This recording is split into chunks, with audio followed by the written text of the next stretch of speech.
Okay, so this is the formulation proper. Okay, in soap making is very important, your gloves and then your goggles. I have a short story. Is it goggles they call it or goggles? I don't know. Goggles. Hello, that's it. So I have a short story to tell you as I walk. There was this time. This is the turmeric, right? So there was this time I was mixing soap. I really don't know what I was thinking. I actually went to pick up my goggles, and then I don't know, I forgot. And I came and started mixing the lye. Do you know some of it got into my eye? Honestly, I even got an eye infection. I had to get medication. So you see how important the goggles are. This is me telling you what happened to me, real talk. So now I've added the turmeric into the oil, the turmeric powder, as you see, into the oil, mixing it in properly.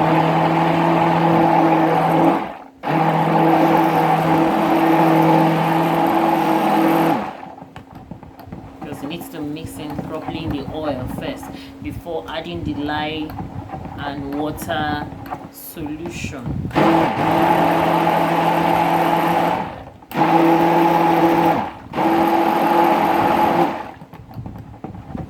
Why you can, it's not easy making soap without a hand mixer. Hand mixer and skills are very, very important. This here is a tyrosinase inhibitor. For this soap to have a lightening ability or have the ability to clear hypopigmentation, it needs to have a tyrosinase inhibitor to help with that. So I think the turmeric has mixed in. If you can see from the camera, the turmeric has mixed in already. So now it's time for me to check the temperature of my lye and water solution. So I'm using my infrared thermometer.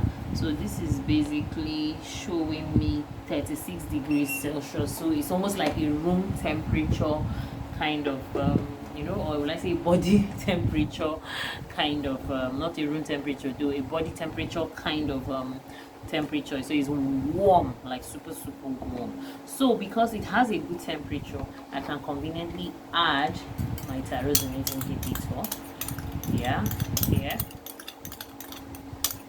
So because you have to be careful, temperatures at high temperatures can discredit some important ingredients. So adding any ingredient, you need to observe the temperature of whatever it is you're adding. So this is it, we have it here. So now I'm going to go in gradually. You see, one thing with soap making, before you start the mixing, you have to make sure everything you have or you need is already around. Like, you have to put everything together. You get because once you start, you have to start working very, very fast. That's the truth. I actually forgot my spatula, so I need to get it quickly. Yeah.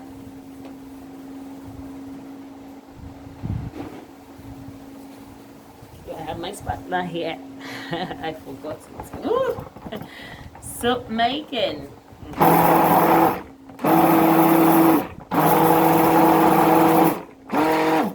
Keep this down.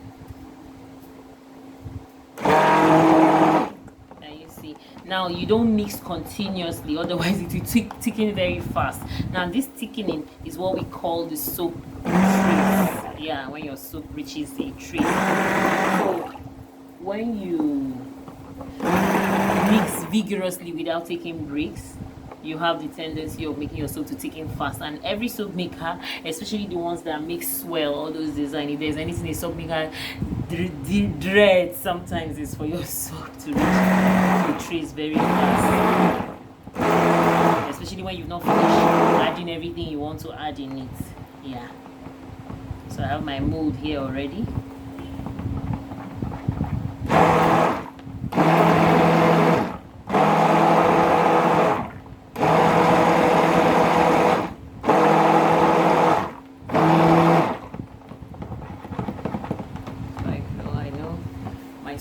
has gotten mixed already properly. So this is it. Just observe what I'm going to do here now as I'm adding the green clay. Though there are studies, even though some people say that they are not really concluded studies, but to be honest with you, when you hear something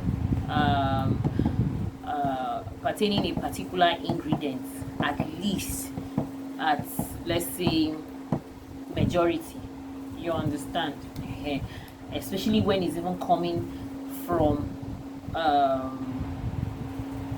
people that have researched one way or the other. As I told you, even though they tell you that it's not concluded research, but then anything called clay, like whether it's kaolin clay, French clay, in Chinese clay, green clay, bentonite clay, you shouldn't touch it with metal. And don't forget that your stick blender, even though this is a metal one, I have a plastic one, but the most important is that the blending mechanism is metal, so I cannot add this bentonite clay and then use this any longer. So definitely when I add my green clay, sorry, I called it bentonite clay, this is a green clay, anything clay works the same, like they have almost the same properties, healing properties. So now I'm going to add this clay into this and then mix it with my spatula instead. Do you understand? Now I'm not going to use the stick blender again. You see why I told you most soap makers do not want their soaps to get a trace very fast. You understand? Especially when you still have other ingredients to add, or when you want to make designs. So this is it. Here we have our green clay has been added into it. It's time to pour it into the mold. Now after pouring it into the mold, I'll have to wait for 24 hours before I unmold it, then eventually keep it for 4 weeks, 4 to 6 weeks, or at least 4 weeks is okay before the soap is, you can call your soap fully cured. What that means is that your soap is no longer chemical, because the lye, the caustic soda, is chemical. Yeah, it's a chemical from the periodic table, chemical compounds. So after it goes through the process of saponification and eventually curing, now your soap is no longer chemical, it's no longer going to be bad or for the skin or cause any irritation on the skin. At that point, it's very, very safe for use. Don't use a soap immediately that has not cured. It's going to cause issues. For some people, it's going to even cause rashes on their skin. So we wouldn't want that, would we? So I think now the bentonite clay has been mixed in properly into the soap. So I'm going to pour it into my mold. So this soap is going to have a good 5% super fatten, which is good for the skin. It's not going to strip the skin of its moisture, of its natural sebum. That's why I keep telling people, if you watch one of my videos that I spoke about building skincare regimen for dry skin type, I was advising the use of handmade soaps. Reason being the fact that they have their super fat intact. So unlike some other commercial soaps that the super fattening has been taken away, so it's just a harsh cleansing bar, yeah, that could dry out the skin. So I'm just more like grilling, right?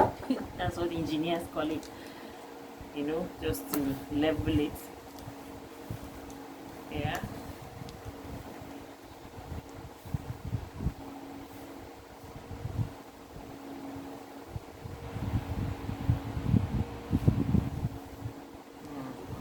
So this is it. I have some of it here. It's not done, so I'm going to pour it the rest in this mold.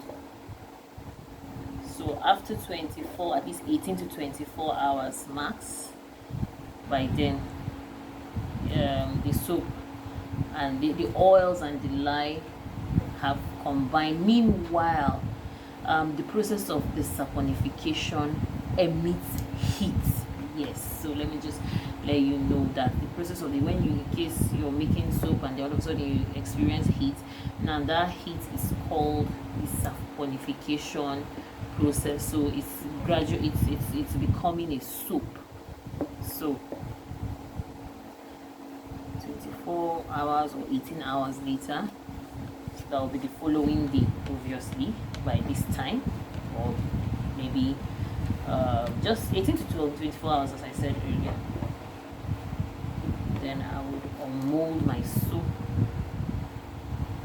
You will see how it's going to look and come out. Okay. Okay, so this is like after 24 hours. As you can see, our soaps are strong. Like, yeah, saponification has completed, and it's time to unmold.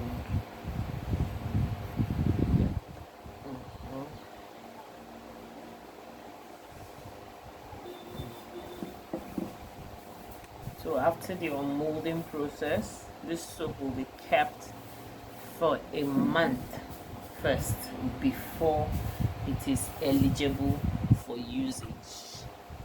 You understand? So thank you so much. Please don't forget to subscribe to my YouTube channel, like my videos, share my videos.